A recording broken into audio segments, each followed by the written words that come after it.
There's no need to wait on your service member to share secondhand information anymore.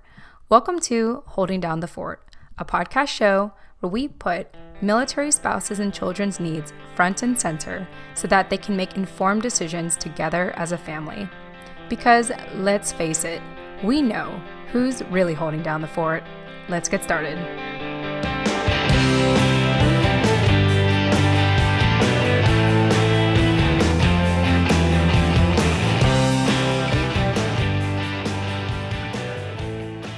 Hey everyone, Jen Amos here, your host for Holding Down the Fort podcast show. And as always, I am excited because every time I get to do another episode, it means that I get to interview another amazing person in our military community. And so I'd like to introduce you to Emily Reagan. Emily Reagan is a mother of four, an Air Force wife of 17 years, a digital marketing consultant, and founder of vacrashcourse.com. Emily, welcome to the show. Hey there, I'm so happy to be here. Yeah, it's our absolute pleasure to have you today. I know we already had a fun conversation before we went on live, and so I think we're going to have a pretty engaging and insightful conversation today. Yes, you bet. Well, why don't we start with you sharing, Emily, how did you hear about the show? And more importantly, why did you decide to jump on and chat with me today? Well, to be honest, we found each other on Instagram.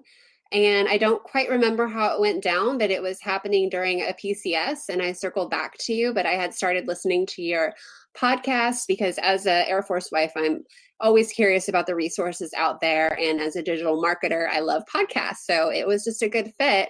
And I couldn't wait to share with our community some of the lessons and things I've learned working online with everybody out there. Yeah, absolutely. I was looking back to see when was the last time we spoke or when we found you on Instagram. And it was actually, I don't know if you remember this. So I'm just gonna jog our memories here. Okay. I was totally into stalking you, basically. So it was back in June. And at that time, your husband was back just for a couple of weeks from deployment, I believe. Yes. And you were refilming your virtual assistant course. Yes. I must have made a post about that or something, right? Yes, you did. Yes, you did. Yeah. So actually, it's funny that we're talking about virtual VA course because I actually have a virtual assistant as well. So in case anyone's wondering, VA doesn't mean Veteran Affairs. It means virtual assistants. And I have a virtual assistant that assists me with a lot of my social media and, doing outreach and engagement. I mean, I'm on there the majority of the time, but she assists me with just the little things that really help our online presence just look alive. I'm so happy to hear that because so many people online pretend like they do it all.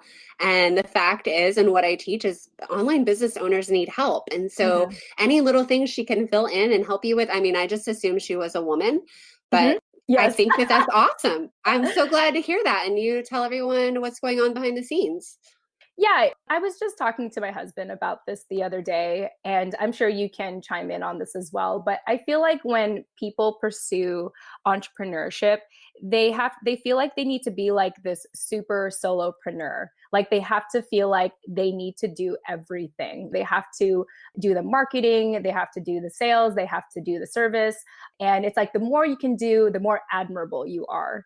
And the truth is that's so not true. And so I am not ashamed or I'm not shy to say that everything that we're doing with Holding Down the Fort and the business that I run with my husband, it's not just us. We work with a team. In fact, we actually just hired a military spouse as well to help us with administrative assistance. Oh, good. Yeah. And so it's really cool because she's super happy and excited about it. I want to give a shout out to Madison if she's listening to this because she is a military spouse and she doesn't want to just be a stay-at-home mom. She wants to have work. And so we're just really happy to have her on board and have her help us on the back end of things. And she's actually Hawaii time. So she's 6 hours behind us, but it doesn't matter because the work that she's doing can kind of transcend time. Oh, that's awesome. So. And with everything being virtual right now, it's so easy to just even ignore that time difference. So I'm so happy to hear that you found someone because as a business owner, you know that it's that 80-20 rule, and you cannot spend your time doing all of the little things. And you don't have to have guilt about it. I mean, I don't do my own invoicing anymore. I have a couple girls on my team who help me with my own blogs. And that's what I teach and I help my clients with, but I need help doing it for me. And there's no shame and no guilt because you'll never grow big without that help. And so that's what I have been teaching my friends and showing my friends and peers and acquaintances, that there is this whole virtual online place, the space where you could work for a business owner with whatever talent you have. It doesn't have to be digital marketing. It could be the admin skills that Madison has. It is so highly valued right now because business owners are super overwhelmed. Yeah, absolutely. I know with my husband, Scott, and our team, which is like mainly like veterans who are like big visionaries, but not necessarily implementers. Yeah. No offense to my team that's listening. No offense, but maybe some offense. Yeah. I like to make fun of them and they know it. But yeah, it's so important to have people such as myself and Madison and virtual assistants to kind of really be the puppeteers and run behind the scenes. And really, I just thought of like, what was I thinking about? I just like lost my train of thought on that. But I was trying to think of like a battery operated doll. And if you look at this is like such a bad analogy. Now I'm thinking about like a horror movie and like Chucky. Chucky, really yeah. I don't know how this came up, but no, basically it's kind of like, how do I describe it? It's like you look at something that is mechanical and like a car. So you look at a car and a car is like pretty on the outside and it runs, but it's because of every little piece and tool and thing inside of it that makes that car look beautiful and run and operate, right? And exactly. so that's what virtual assistants do, is they are really like the engine and all the little mechanics inside the car so that you can drive smoothly and safely in your business. So I think that's a better analogy than Chucky. And but I love it. And I'm pretty like intrigued to have this conversation with you because I love supporting virtual assistants and really just supporting people who work remotely because they have their reasons for working remotely. And they deserve to have work as well. Well, and when I became a Air Force spouse 17 years ago, we didn't have this opportunity. It wasn't in such force that it is now. And now I just like to open people's eyes to it because no matter what your skill set is, whether you're organized or creative or you like math, there's something out there. I mean, there's jobs out there for the Excel sheet nerds. There's just so much opportunity. And you see these influencers and marketers online. I mean, look at that grandma on Instagram. Do you know who I'm talking about? No, I'm going to have to find her now. Her name's like, I'm probably going to butcher how you say things because that's what I do, but her name's Batty Winkle and she's huge on Instagram. She's like almost 4 million followers. You know, she's not the one running that Instagram account. There is some digital marketing virtual assistant or team doing that for her. She's just the face. And so I really like to give the kudos to the people who are doing the work, the implementers. And you just need to know where to go and what to look for and know what the keywords are, the buzzwords to get hired. And you could just unlock this whole new career for yourself. When I was military spouse, our first assignment together was in Germany. And we had a year apart. Our first year of marriage was a 1 year remote. And I grew up as a military kid too. So I'm used to moving around. I'm used to the changes. Doesn't make it easy, but it makes you be all those things that you talked about in another episode, you know, flexible and resourceful. And I was so excited to be back with my husband. And we get into Germany. And I remember one of the first things we had to do was go to the VAT office. And I don't remember why. And I just saw all these young girls with big diamond rings on their fingers working in the office, and I wanted to cry. And I thought, like, why did I go to college? This is so stupid because there's nothing wrong with that type of work. Yeah. Now, I was so looking forward to this stage of my life in my 20s, and I get there and I'm no longer, I'm in Germany, so it's not going to be easy to get a job anyway. And I just wanted to cry. I didn't want to get stuck just doing any kind of job and not doing what I'm good at. My degree was in broadcasting and electronic media. But I think the jobs that I've had over the 17 years, they've been crazy and all over the place. Somehow it's somewhat related, barely, but I've managed to get by. But I just remember thinking, I do not want to work in the VAT office. Yeah. and now you can take your skill online. So now, as I didn't even know I was called a VA at first. I was just freelancing. My background was in public relations and marketing, and I was playing on Facebook and Pinterest for clients, and they kept calling me their VA. I'm like, okay, what's that? But I mean, now for work, I get to do kind of a mix of everything I like. And I don't know if the military created this like ADHD person in me, but I just can't do the same thing over and over. I need variety. Mhm. And my job now, I get to go play on Instagram. I get to make graphics and memes or edit video or write landing pages and emails and nerd out on engagement rates. And I just love it. And I'm just so glad I never settled for the vet office. And I'm not Yeah. saying I mean, I've had a ton of jobs that I settled, but in the end, I just always knew there was something else for me and I didn't give up. Yeah, it's not like you went to school to work in the vet office. So, like, that's what you're saying. It's like, Yeah. I was not expecting this, and, of course, No.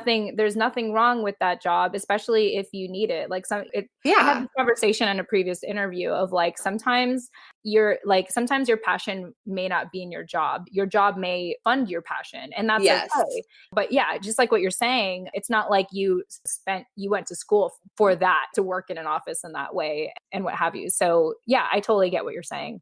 What's funny is I ended up bartending at Chili's. Uh, 'Cause there was a big hiring freeze, and I don't mean that judgy at all. I just remember like, wow, I hadn't really thought of that next step. Now that we're married, we're finally together, and I pursue me, I didn't know what to do. And Chili's was opening up on Ramstein. So there you go.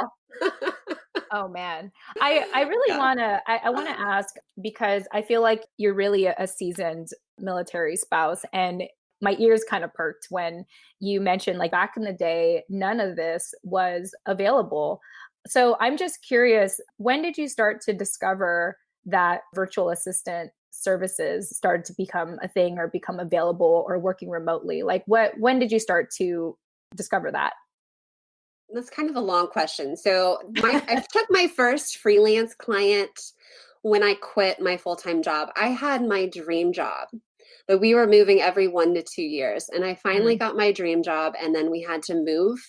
I think I had that job for less than 18 months. And somebody was like, hey, even before I had put in my resignation letter, I mean, I was sitting on the fact that we were PCSing, not saying anything to anybody. mhm. But somebody was like, hey, will you help me with my Facebook? And I just said, yeah, I wasn't even really thinking about it. And in my head, I'm like, how is that going to work? I mean, my background's in media. I have relationships with the media in Oklahoma City. How is that going to work when I live in Virginia? And Mm. I made it work. I figured it out. And it just kind of stumbled into more over the years. Like I didn't really know what I was doing with that client, I'll be honest. But they weren't paying me a lot, but it made me feel good and stay engaged. And then maybe about 6 years ago, I really started to see this opportunity as more online entrepreneurs are trying to grow. They're trying to grow by selling physical products. They're trying to grow with their digital products. You see a lot of like e-courses and e-books and things. And then you also see a lot of influencers. And as that happened, I got in with one good client and it just took off. And I kept running into all these business owners who were like, oh, you know how to help me get found on Google? Can I Mhm. hire you? And I thought, no, I'm too full. I have 4 kids. My husband's Mm. never here. So I just saw this opportunity. And then I looked around me and I saw these smart friends of mine, the overeducated, underemployed military spouses. I mean, that's the world I live in, Yeah. especially when we were down in Miami. It was really hard for a lot of girls to get jobs. And I just said, hey, you, I think you can learn this. You have an engineering degree. Come here. And I just started picking up friends and I got some on my team. I started growing my team. And then finally, I mean, I'm getting inundated with business owners who need help. And it's not Mhm. that they can't do it like we talked about. It's just that it's too much to do. Mhm. So they like the military wife because we're honest, we're reliable, and we're pretty smart. We think on our toes and figure things out and adapt really well. And it's really amazing how those fundamental traits are what get you hired. It's not what you know or what you've learned. All of that can be taught. It's that basic I don't know, that basic personality that we have when we Mhm. move around a lot. So I feel like I just went off on a really big tangent there. I hope I answered your question. No. Oh, no, you totally did. I was just thinking part of why we hired, like, I have a virtual assistant, and then now we have Madison as our admin assistant. And the thing is, I think in general, I probably could have hired people who were maybe more experienced in the world of virtual assistants or what have you. But it's something about the two of them that really stood out to me. And so, Madison, if you're listening to this is probably now you know why I hired you. But is like that drive. They like, I Yes. feel like they have this drive and this eagerness, and they just want to be given a chance to succeed, because just like what you said, it's so difficult to find a job, and even if you do, you're going to end up PCSing anyway. And so they just like, they have the skill set, they're highly educated, they just need something that accommodates their lifestyle. And so that's what stood out to me, and like why, like, even if I didn't know if they were like really talented in it or not, because a lot of things that I delegate anyway, I can just teach it on the job. It's pretty easy. But yeah, it's something about that drive and that eagerness and that sense of loyalty that really drew me or draw me to certain people that make me want to work with them, because I feel like that will last longer than someone who's just a virtual assistant, maybe just looking for another client to add to their portfolio or Right. what have Another you. another paycheck. I think one of the words I heard this recently is hungry. Somebody who's hungry, Yeah. and you just can't teach that.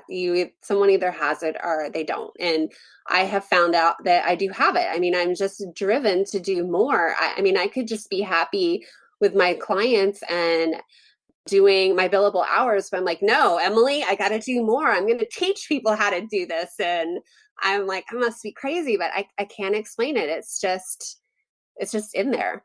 Yeah, no. And I was a military child myself, and I can relate to you in terms of like how many things you like to juggle.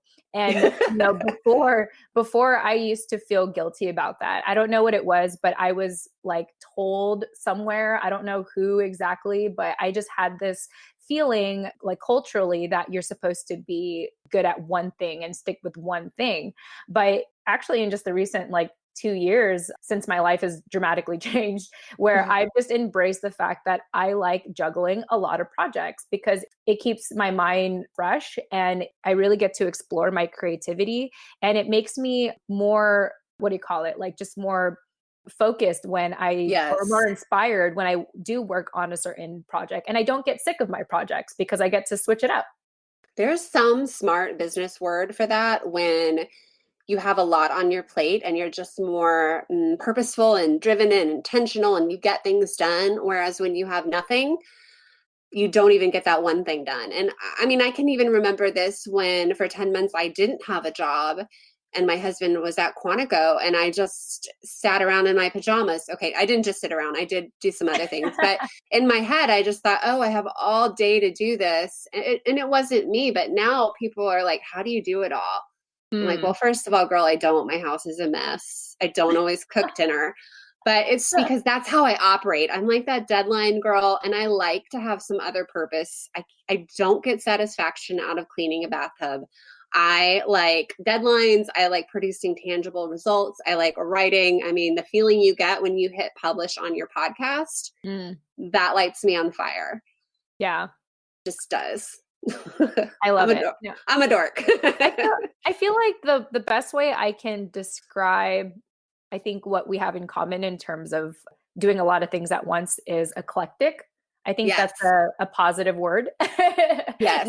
Not scatterbrained or No, yeah. because it's not scatterbrain because we follow through. But I don't know about you, but I've been hearing a lot of podcasts about don't be the jack of all trades or articles too. Don't be the jack of all trades. Be good at one thing. Do your one niche. And that's just not me. And Yeah. You mentioned that I have a virtual crash course. And so I'm kind of doing things a little bit different with that. I'm teaching what I call the unicorn virtual assistant, the virtual assistant who is willing to take on all of it. And that's kind of a little bit backward from the industry. Mhm. But I'm teaching the girls how to do Pinterest, how to do affiliate marketing, how to do emails, how to do search engine optimization. So this is really the person who's more into the creative and the digital marketing.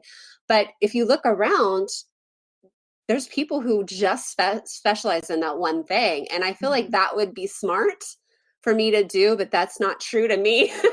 Yeah. I just know business owners want that person who can step up and help them at a certain level. If you get to a higher level, you're going to work on one thing for your client or your business owner because you're going to be a part of a team and they'll need just an Instagram girl or just a graphic designer. But at this lower level where we're helping out smaller business owners and entrepreneurs, they just want a go-getter. Mhm. So that's why I call it the unicorn VA, but we could also call it the scatterbrained, eclectic jack of all trades. Yeah, I love that.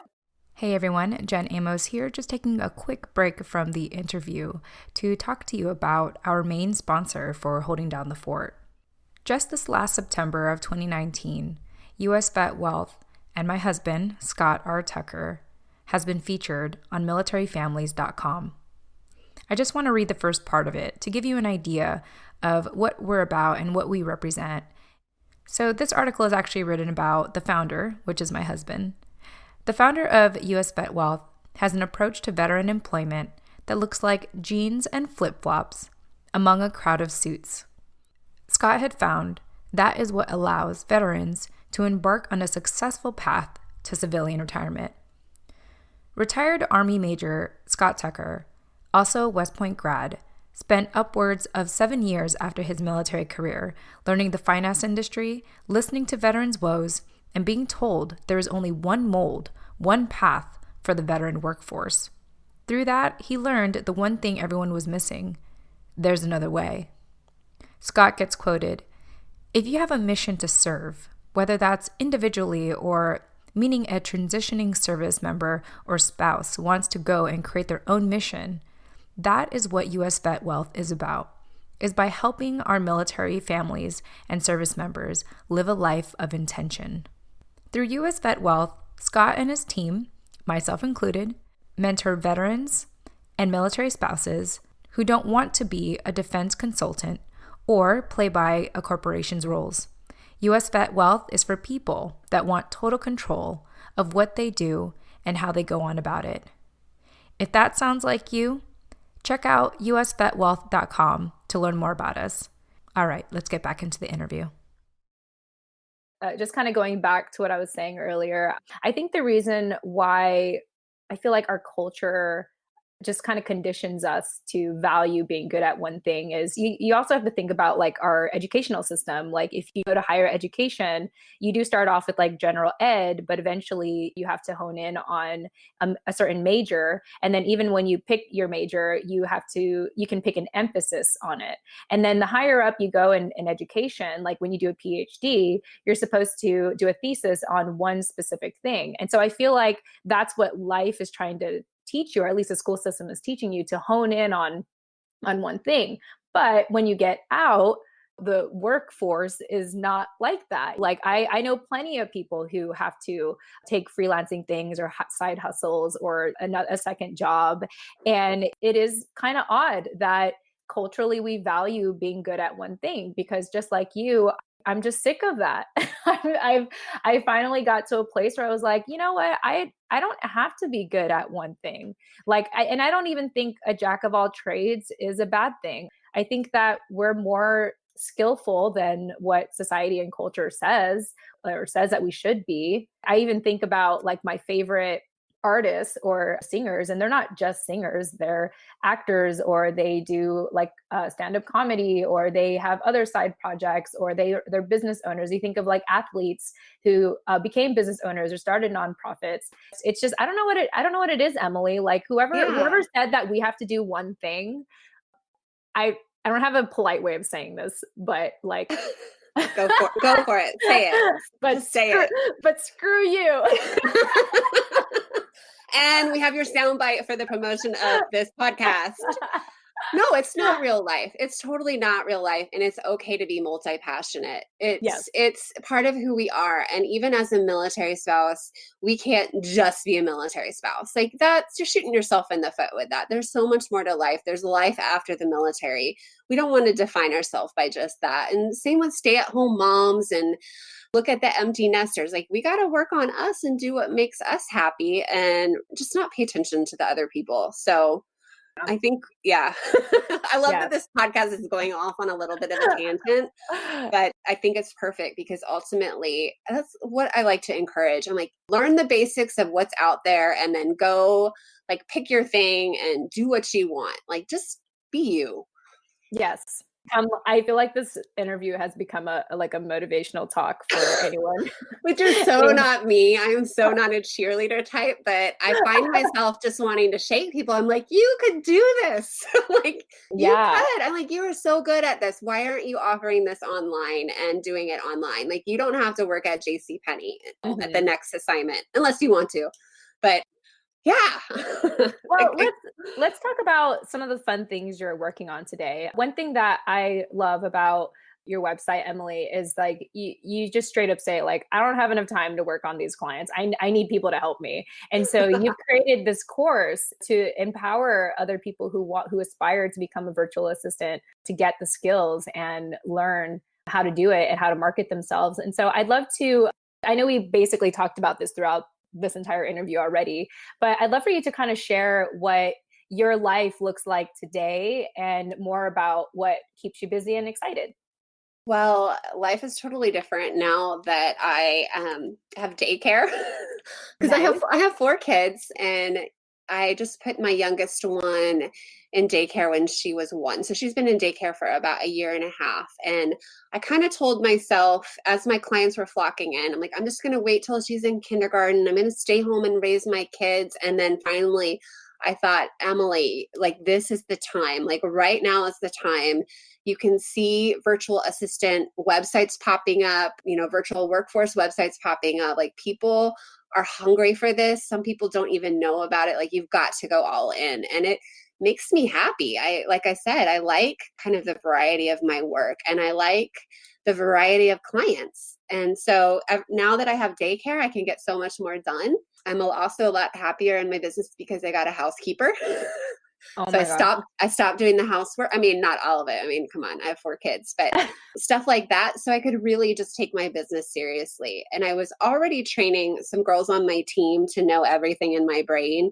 And I thought, man, I'm helping my clients scale, go online, offer their consulting and their talents online through courses and membership sites. I'm like, why don't I do that?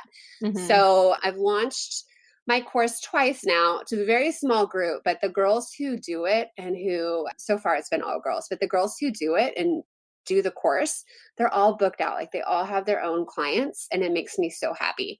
I've just heard such good things. I mean, I have quite a few of them are my friends or acquaintances from other bases, but I mean, I have engineers working for me. I have not for me, with me. I'm kind of mentoring.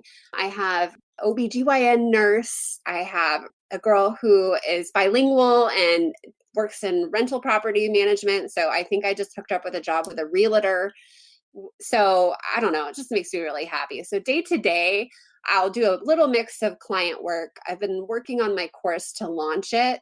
Mm-hmm. And I'm doing the whole Amy Porterfield thing where I launch with a webinar and do all of that. I have a free Facebook group where I go in and I kind of teach ideas and things. And so I'm just trying to build my email list and my following. And it kind of feels a little bit weird because I'm used to the girl being behind the scenes. Mm-hmm. I'm used to telling my clients what to do. And then now I have to put my face out there. It feels like a little weird, but I know it's worth it, especially when I see my friends who are like, man, one girl, she was like super depressed and she's like, I'm just so happy that now I have a job and it's just a couple hours a day, but it's what she wants out of it and gets her kind of out of her kids' world for a few hours. And she's amazing. Like she's just picked it up and ran and she's going to do really great things. I can just tell. So I feel like I'm just blabbing, but every day is different. And I have the ability to stay home with a kid if they're sick. I have the ability to go to the dentist if I need to. I don't stress Yeah. The vacation time. I don't know about you, but every time I started a new job, wherever we moved, I'm like, oh, I only get 7 days of leave. How is that going to work? My Yeah. husband gets 30. So I don't have to worry about any of that. And my kids had off school Friday. So we went downtown DC to check out a museum.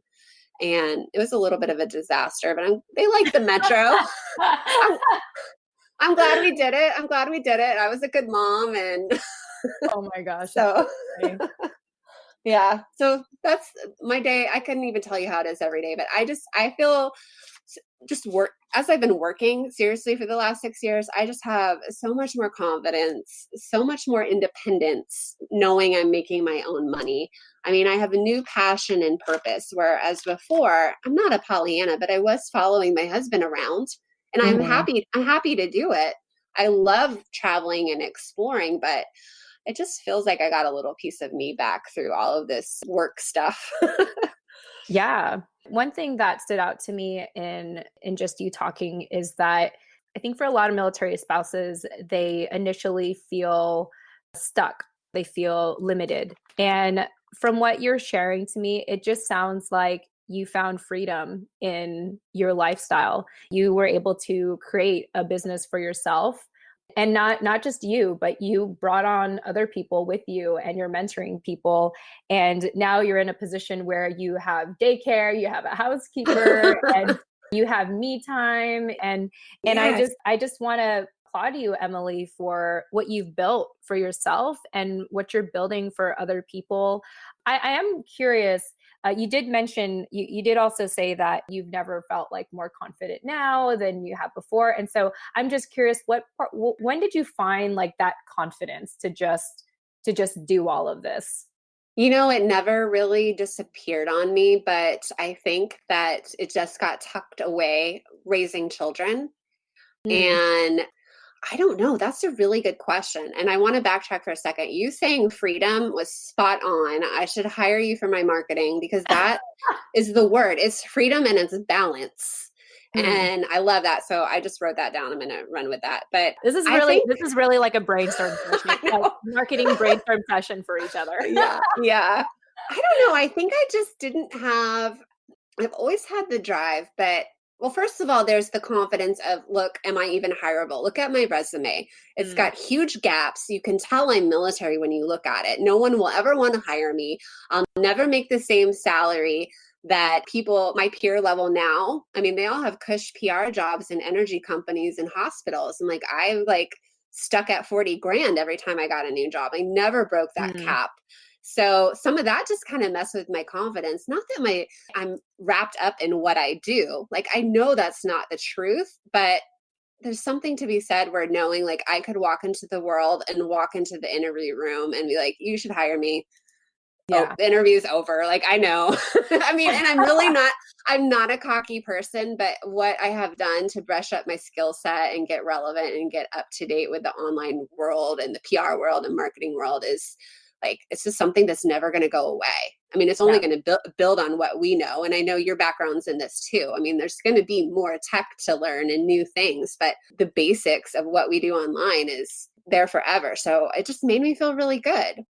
So I Yeah. think that that was a good Kickstarter for me. There wasn't just one moment because I've been doing this in the background, but just seeing how many people I could help just felt so good on the business owner side and the people, the VA side, like helping them connect just made me feel good. And it just made me want to do it again and again. I heard this stat like years ago, and I'm sure it's changed since then. But I heard somewhere that it's really only a third of the world that has access to the internet, and it's just going to keep growing from there.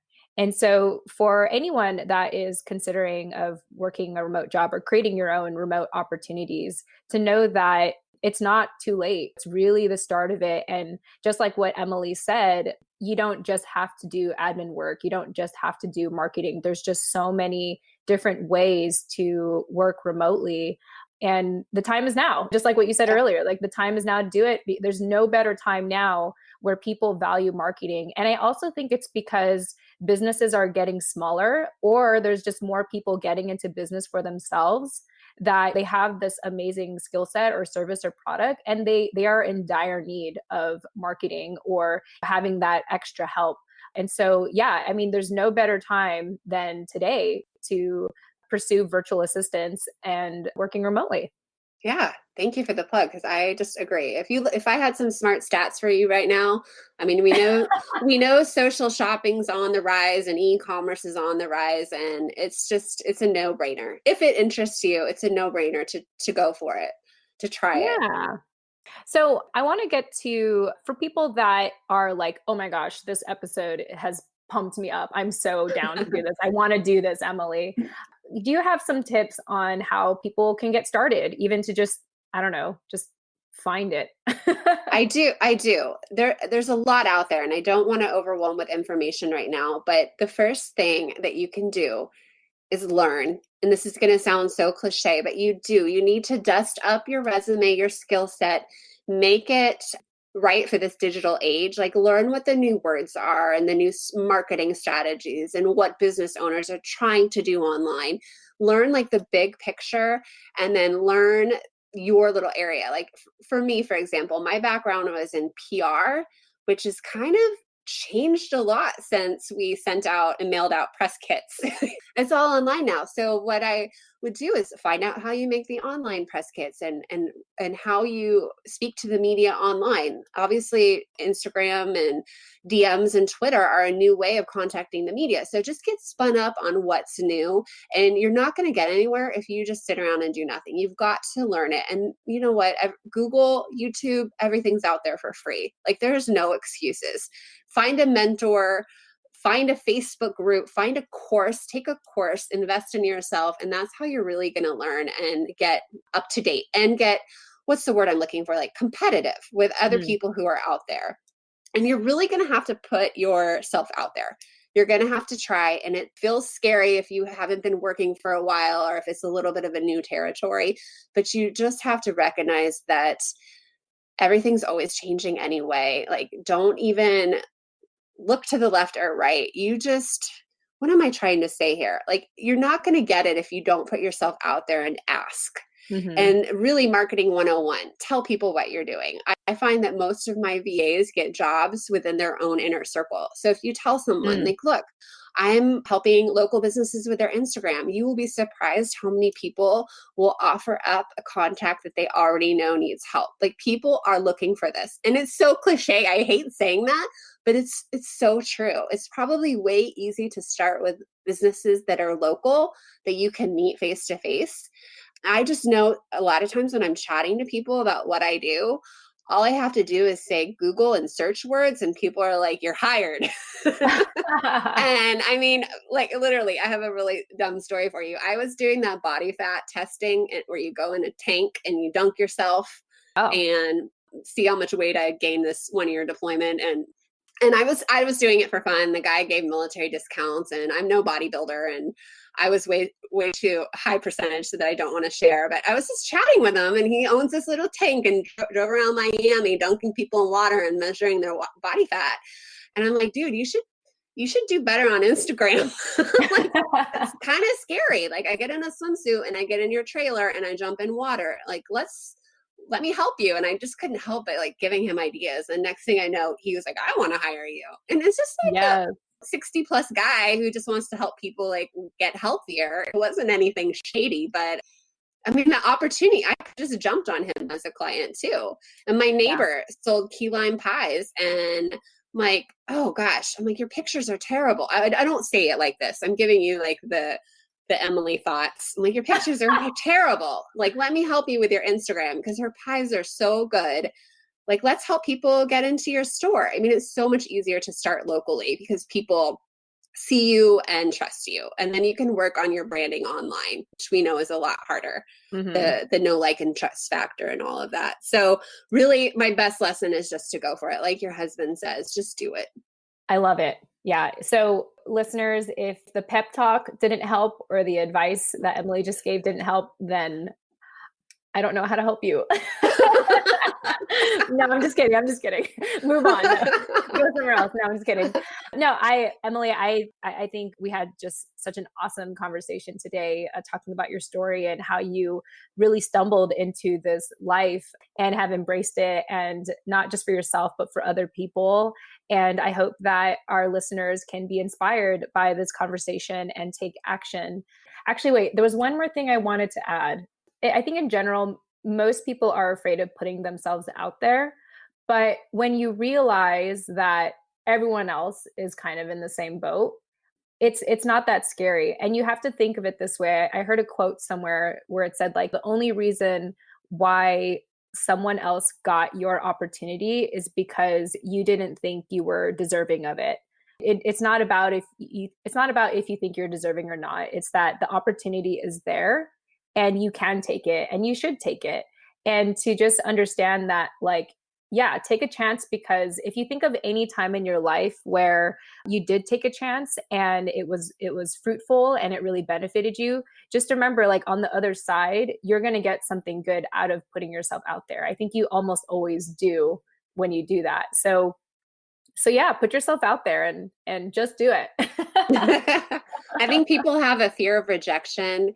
And when you really think about it deep down, I mean, it's that fear of judgment. But if you're going to be a military spouse, if you're going to be moving, if you're going to be uncertain of where you're living in 20 years or less, do something for you. Look out for yourself. And just, I mean, make the move, because you're not going to have there's no regrets here. You have nothing to lose. If you could work online, like, so what if somebody doesn't hire you? You might as well try it. Now, don't jump out of the gates pretending like you're a social media guru. Be honest about who you are and what you know and what you want to help with. But there should be nothing holding you back here. Like, now, like you said, now is the time. Like, go for it. Yes, absolutely. Well, on that note, Emily, I think that is a great way to close out our show. For people that are interested in learning more about you and the awesome work that you're doing, really creating abundance for yourself and abundance for other people, which I am in awe of and applaud you for doing, how can people get a hold of you? Well, I am on all of the social media except Twitter. The best resource for you is to go to Facebook. Look me up. I'm Emily Reagan, Digital Media Consulting, Emily Reagan PR. I have a free Facebook group where I kind of teach different ways to start online and give some tips. Like, go ahead and request to join. You'll get some good info there. I have a couple of videos and other resources. I bring other people in and interview them and talk about their jobs, and just to kind of give you good ideas. So I think that's the best place to start. And then you start learning from there, like I said. Awesome. I love it.